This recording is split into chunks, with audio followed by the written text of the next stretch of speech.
Hello friends, आप सबका स्वागत है एजुकेशन हब हजारीबाग में। ठीक है, आज हम लोग इस वीडियो के माध्यम से डाह नाटक है। हालांकि उसको एकांकी का मतलब एक अंक को पढ़ रहे हैं तो इसलिए उसको एकांकी भी बोला जा सकता है। ठीक है, तो इस वीडियो में हम लोग डाह एकांकी को देखेंगे। ठीक है, जो खोटा गद्य पद संग्रह बुक से लिया गया है। ठीक है, और ये उत्पाद सिपाही के लिए काफ़ी इंपॉर्टेंट होने वाला है। ठीक है, तो उत्पाद सिपाही के सिलेबस में डिफाइंड है कि एकांकी पढ़ना है और नाटक को भी पढ़ना है। ठीक है, तो डाह जो है वो अगर पूरा फुल पढ़ते हैं तो नाटक की कैटेगरी में आएगा, और उसका अगर एक अंक को पढ़ते हैं तो एकांकी कहलाएगा। ठीक है, तो इसमें संज्ञा सर्वनाम मुहावरा कहावत ये सब जितना भी सिलेबस है हम अपने ऐप पर लोगों को कंप्लीट करवा चुके हैं, और जिन लोगों को भी अच्छे से तैयारी करना है वो ऐप से जुड़ सकते हैं। ठीक है, बाकी हम यूट्यूब पर भी आप लोग को कुछ कुछ मटेरियल्स देते रहेंगे। ठीक है, इसलिए अगर चैनल पे नए आए हैं तो प्लीज़ सब्सक्राइब करके बेल आइकन को ऑन कर लें ताकि आपको वीडियो का नोटिफिकेशन मिलता रहे। ठीक है, चलिए देखते हैं कि ये तो सिलेबस था खोटा का मतलब जो उत्पाद सिपाही के लिए है। ठीक है, खोटा गद्य पद संग्रह मतलब उत्पाद सिपाही के सिलेबस में खोटा गद्य पद संग्रह बुक को स्पेशली बोला गया है पढ़ने के लिए। ठीक है, तो इसमें से हम लोग खोटा गद्य पद संग्रह बुक को भी हम आप लोग को यूट्यूब पे भी पढ़ा चुके हैं। ठीक है, लगभग जितना कहानी पढ़ना था। ठीक है, इसके देखिए यहाँ से क्वेश्चन आएगा कि इसके संपादक कौन है, तो इसके प्रधान संपादक है डॉक्टर एके झा, इसको भी याद आप जरूर रखिएगा। ठीक है, उसके बाद कार्यकारी संपादक में है शिवनाथ परमानिक, इसको भी याद रखना है आप लोग को। और इसका विषय सूची में हम आप लोगों को भुवनेश्वर साहू के द्वारा लिखित मांझो कहानी को पढ़ा चुके हैं, धर्म करम को भी पढ़ा चुके हैं जो दिनेश कुमार दिनमनी लिखे हुए हैं। ठीक है, सोंध माटिक टान भी आप लोग को हम पढ़ा चुके हैं और चासा भी पढ़ा चुके हैं, ये यूट्यूब पे भी हम आप लोग को दिए हुए। ठीक है, इसका MCQs भी आप लोगों को करवा दिया गया है। ठीक है, कुछ कुछ का बाकी है वो चाहे यहाँ पे भी अपलोड कर देंगे कभी। ठीक है, नहीं तो आप ऐप से जुड़ेंगे तो वहाँ पे मिलेगा ही मिलेगा। ठीक है, उसके बाद यहाँ पे एक डिफाइंड है कि डाह नाटक आपको पढ़ना है। ठीक है, जैसे देखिए एकांकी के सेक्शन में डाह को पढ़ना है, तो आज हम लोग इस वीडियो में डाह को ही देखने वाले हैं। ठीक है, कि आखिर डाह नाटक में क्या दिखाया गया है, किस पर है ये।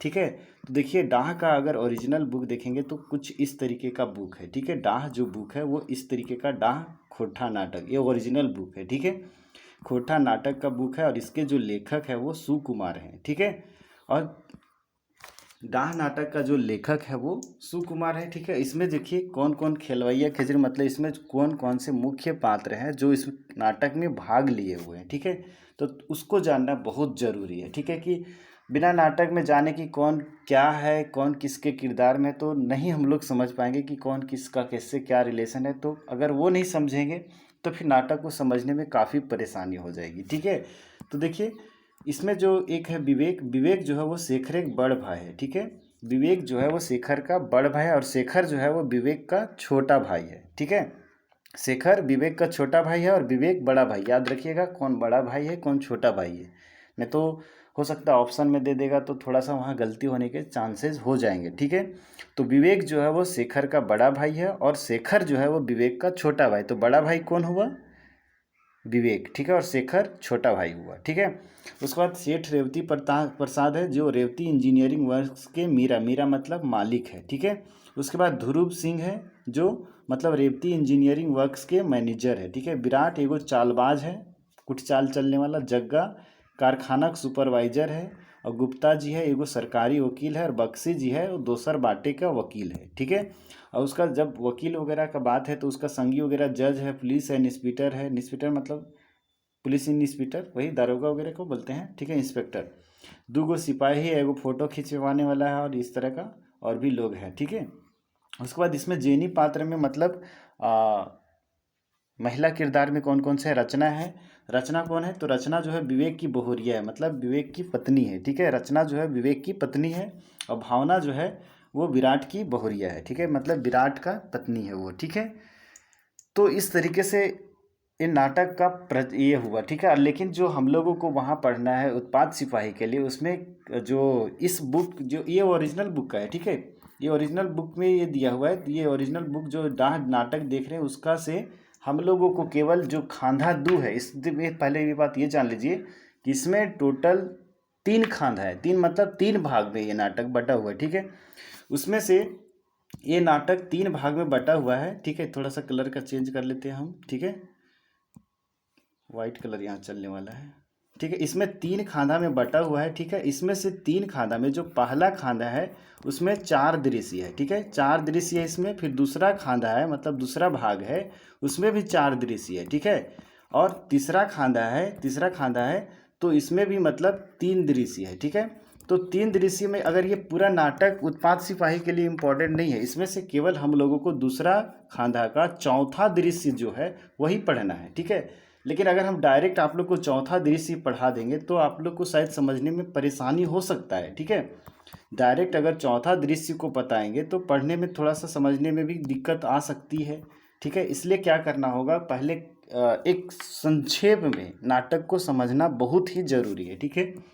तो बिना ये किए हुए, ठीक है, हम मतलब कहानी सुनाना आप लोगों को स्टार्ट करते हैं, ठीक है। नाटक का मतलब मेन सार क्या है वो आप लोग को बताते हैं। फिर अगले वीडियो में हम आप लोगों को जो पढ़ना है, मतलब जो खांधा दू का चौथा दृश्य को जो पढ़ना है उसको हम बता देंगे, ठीक है। तो अभी हम लोग पहले समझते हैं, ओवरव्यू एक लेते हैं कि इस नाटक में आखिर दिखाया गया क्या चीज़ है। डाह का मतलब क्या होगा? डाह का मतलब होता है ईर्ष्या, ईर्ष्या, ईर्ष्या यानी कि जलन, ठीक है। डाह जलन, ठीक है, ये इसका मतलब हुआ, ठीक है। तो थोड़ा सा जानवर को आवाज़ जाएगा तो इसको मेंटेन करना है आप लोगों को, ठीक है। क्योंकि एक ऐसा परिवेश में मैं हूँ कि वहाँ मतलब थोड़ा बहुत तो गांव घर में तो ये जानवरों का आवाज़ जा ही सकता है। मैं तो हूँ टाउन में, बट थोड़ा सा इलाका ऐसा है कि मतलब यहाँ पे जानवर लोग आते जाते रहते हैं, ठीक है।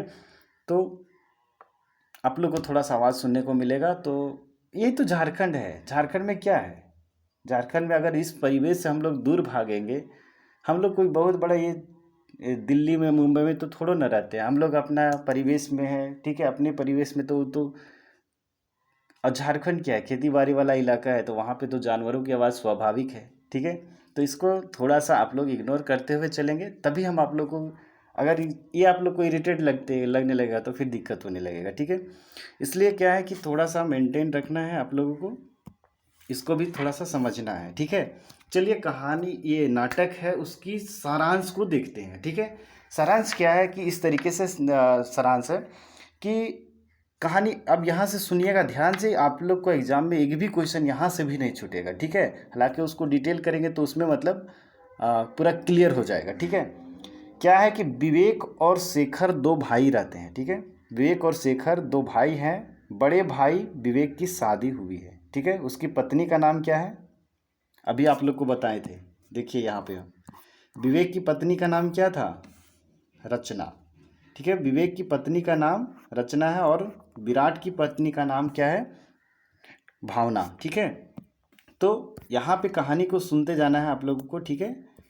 डाह खोटा नाटक यहाँ पे करके छोड़ देते हैं, ठीक है। उसके बाद विवेक और शेखर 2 भाई रहते हैं, ठीक है।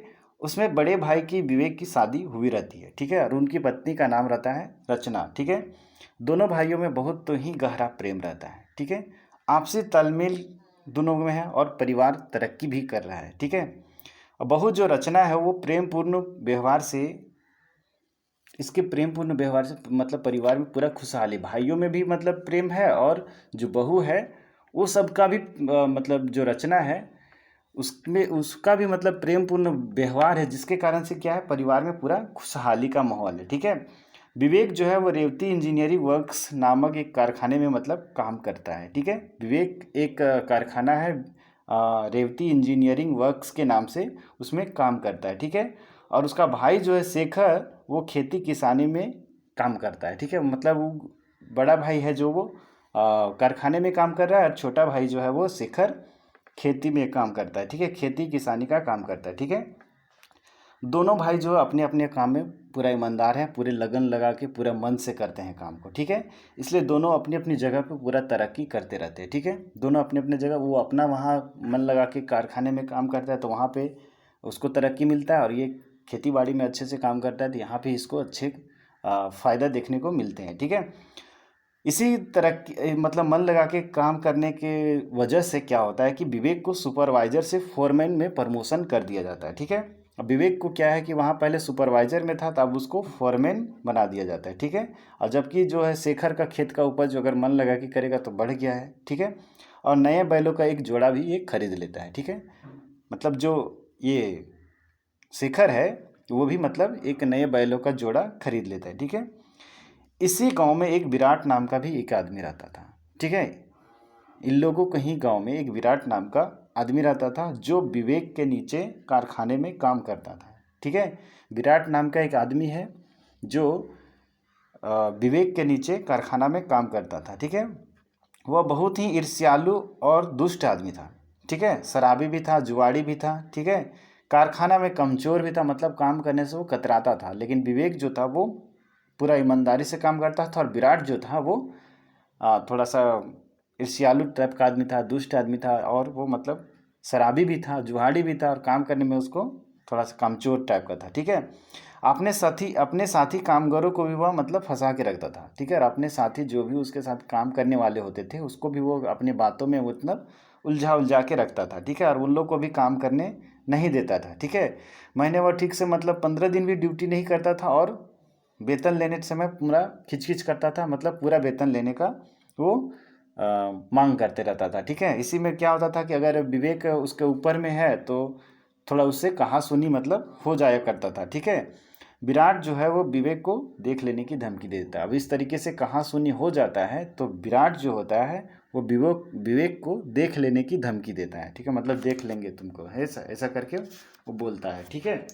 उसके बाद क्या होता है कि जो विराट जो होता है वो कारखाने में तो विवेक का कुछ नहीं बिगाड़ पाता है, पर अपने एक बोतल का यार जो रहता है, मतलब देखो शराबी है तो शराब वाला उसका तो दोस्ती मिला ही रहता है, तो वो अपना एक उसका दोस्त रहता है शराबी दोस्त जग्गा, उसके मदद से क्या करता है कि जो उसका भाई किसान शेखर है उसको बहकाने का काम मतलब काम करने लगता है, ठीक है। उसको कान भर देने का काम करने लगता है, बहकाना शुरू कर देता है। मतलब कि देखो ऐसे ऐसे बहकाता है कि तुम्हारा भाई तुमको उल्लू बना रहा है, सारा ज़मीन जो है अपने पत्नी के नाम करा रहा है, इस तरीके से मतलब बहकाना शुरू कर देता है उसका भाई को, ठीक है। किसको? शेखर को, ठीक है। शेखर को विराट जो है वो बहकाना शुरू कर देता है। और वो जो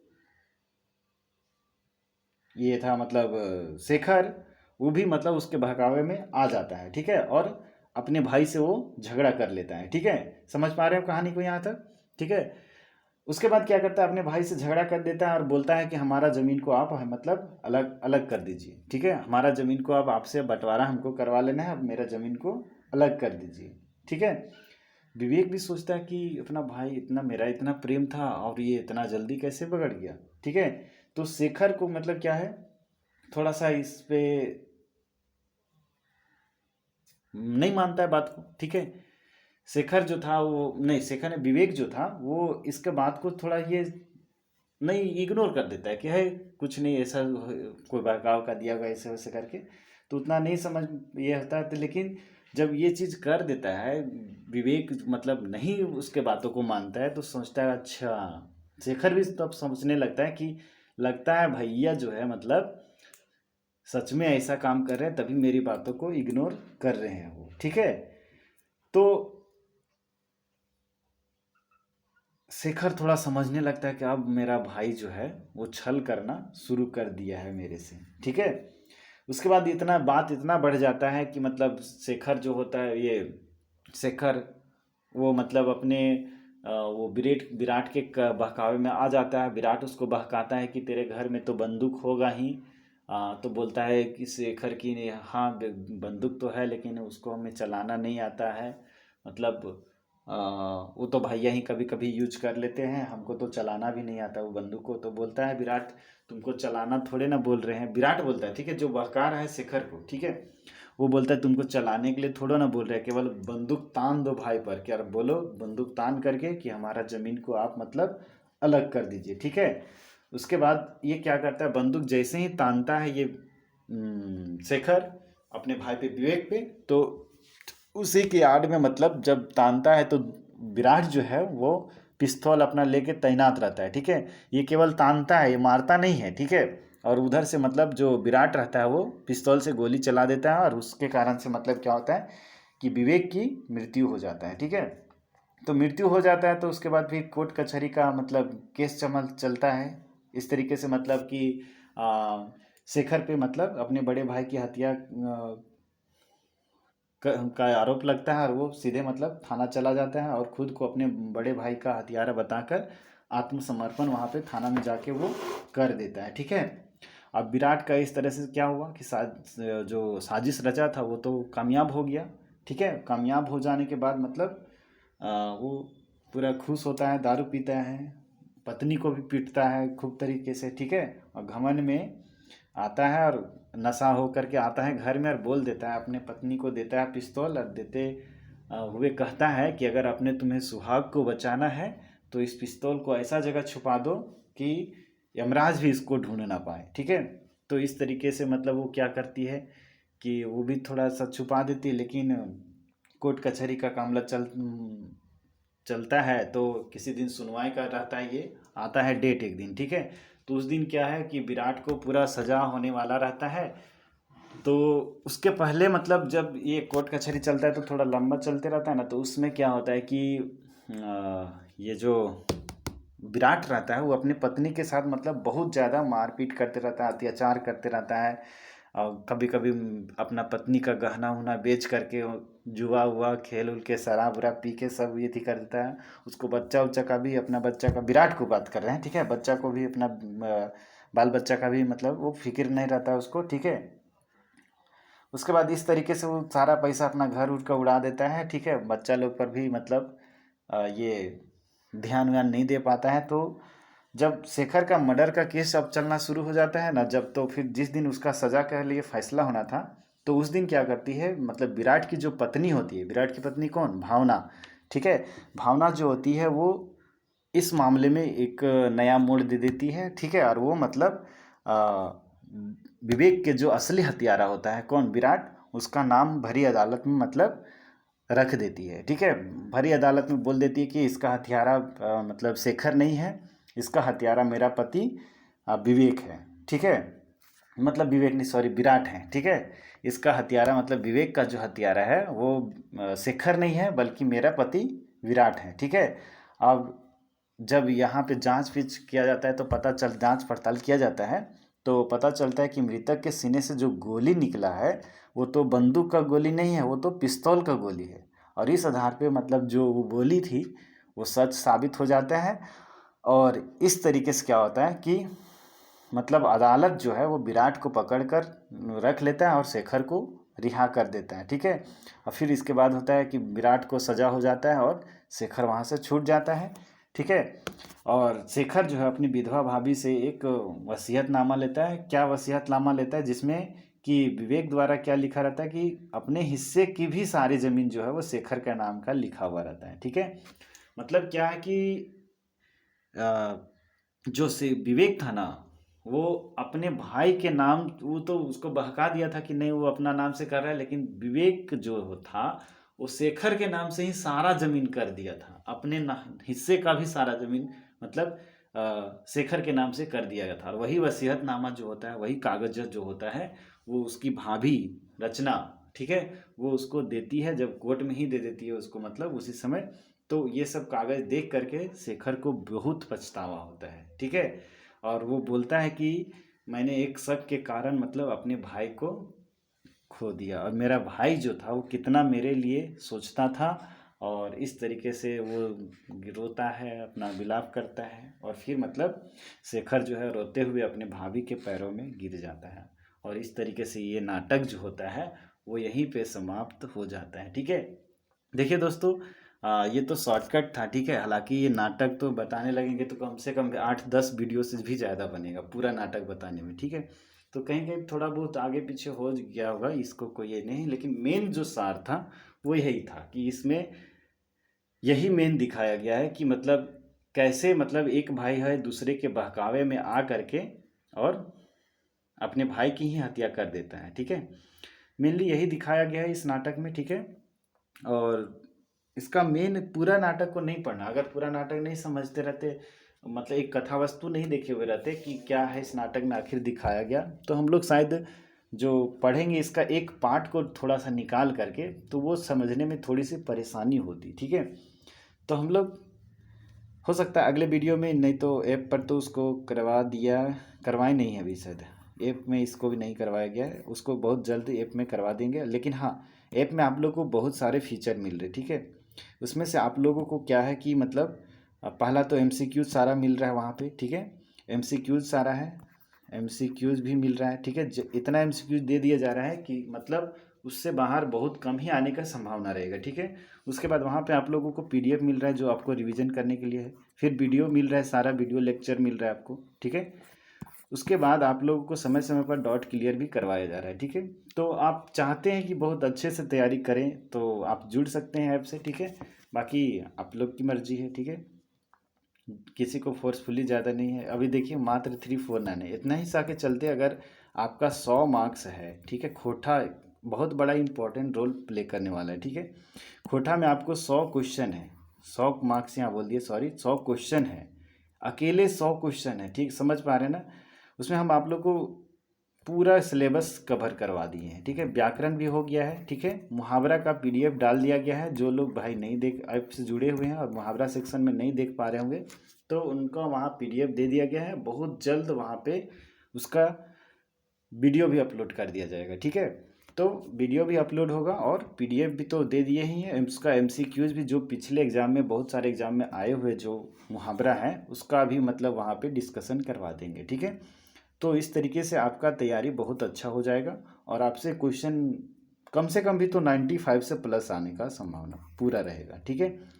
अगर बढ़िया से कोई पढ़ लेते हैं, बढ़िया से कोई एकदम पढ़ लेते हैं तो वो 100 में 100 भी कर सकते हैं। लेकिन एक दो क्वेश्चन का कोई रिस्क नहीं लिया जा सकता है। कम से कम रिजर्व 5 क्वेश्चन का रखा जाता है, ठीक है। कि 5 क्वेश्चन हो सकता है इधर उधर कहीं से भी पूछ सकता है। तो कम से कम 95 तक प्लस का लाने का आप लोग को टारगेट रखना है, ठीक है। क्योंकि इस बार पिछले बार जो एग्ज़ाम हुआ था उसमें कंटेंट की कमी थी थोड़ी, क्योंकि यूट्यूब पे उतना एक्टिव नहीं थे लोग, ठीक है। अभी थोड़ा सा कंपटीशन भी बढ़ा हुआ है, ठीक है। तो इस हिसाब से आप लोग को सोचना भी पड़ेगा और इस हिसाब से मतलब आप लोग को तैयारी भी अपना करना पड़ेगा, ठीक है।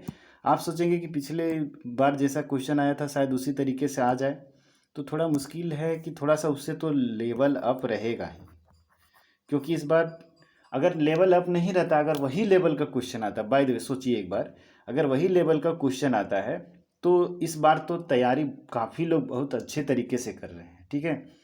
ठीक है, तो बहुत अच्छे से तैयारी जो करेंगे और जिनका नंबर ज़्यादा आएगा ऑब्वियसली है कि सिलेक्शन उन्हीं लोगों का होगा, ठीक है। तो इसलिए क्या है कि आप लोग भी अपनी तैयारी को बेटर करने के लिए कोई भी एक प्लेटफॉर्म से और अच्छे से जुड़ना पड़ेगा। क्योंकि यूट्यूब पे क्या होता है कि बहुत सारे कंटेंट नहीं है अवेलेबल, ठीक है। और बहुत कोई डालते भी नहीं है, डालते भी तो वही छुपा छुपा के डालते हैं बहुत कोई कुछ, ठीक है। जो भी है फैक्ट हम बात कर देते हैं, ठीक है, डायरेक्ट बात करते हैं, ठीक है। लोग क्यों डालते हैं? क्योंकि लोगों का सबका ऐप है तो जो ऐप से जुड़े हैं उन लोग को फिर नहीं तो नुकसान होना शुरू हो जाएगा, ठीक है। तो फिर उन लोग को क्या फ़ायदा होगा? यही जगह पे उन लोग आप लोग से आगे निकलेंगे, ठीक है। और कोई बात नहीं है, ठीक है। बाकी बहसबाजी बहुत ज़्यादा हो गया, ठीक है। ये थोड़ा सा मतलब गाइडेंस के लिए ही बोला जा रहा था, ठीक है। बाकी आप लोग समझदार हैं तो कर सकते हैं, नहीं तो आप लोग अपना तैयारी को कैसे करते रहिएगा, ठीक है। हमारे से जितना हेल्प होगा हो पाएगा हम बहुत हेल्प करने की बहुत कोशिशों की है, ठीक है। हम सबसे मिनिमम इसलिए फ़ी रख देते हैं ताकि कोई भी मतलब फ़ी के चक्कर में मतलब उसका तैयारी नहीं छूटे, ठीक है। जो हकीकत हकदार होगा उसी को मिलना चाहिए उसी, ठीक है।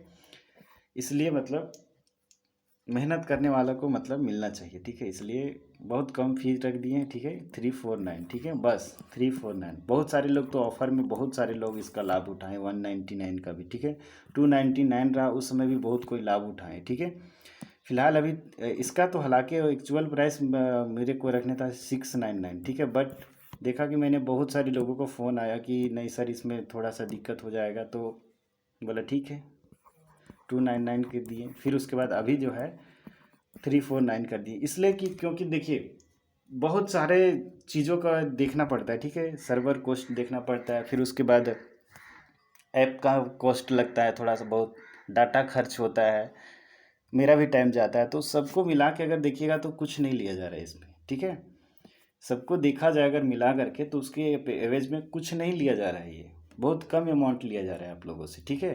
केवल किस लिए कि देखिए, अगर कोई भी चीज़ को सस्टेन करना है बहुत लंबे समय तक के लिए, तो कुछ ना कुछ उसको चलाने के लिए फंड की ज़रूरत पड़ती है। तो वैसे ही थोड़ा सा मतलब, जैसे हम डाटा ही अगर भरवाएंगे तो उसके लिए तो फ्री में तो कोई भर नहीं देगा। ठीक है, डाटा चाहिए हमें वीडियो अपलोड करने के लिए। ऐप को अगर रन करना है तो उसमें अपडेट आते हैं, बहुत सारे फीचर्स अपडेट करवाना पड़ता है, तो उसके लिए भी मतलब कॉस्ट आते ही रहता है। तो इसके लिए मतलब आप लोगों से चार्ज लिया जाता है। ठीक है, बाकी कोई दिक्कत नहीं है, आप लोग जुड़िए, तैयारी करते रहिए। ठीक है, फिर मिलेंगे अगले वीडियो में। ठीक है, बहुत ज़्यादा बोल दिए शायद इस वीडियो में। ठीक है, चलिए कोई बात नहीं है, आप ही लोग के लिए बोला जा रहा था। ठीक है, फिर मिलेंगे अगले वीडियो में। ठीक है, वीडियो को अच्छा एक बार लाइक ज़रूर कर दीजिएगा, चैनल पे नए हैं तो सब्सक्राइब भी कर लीजिएगा। ठीक है, चलिए।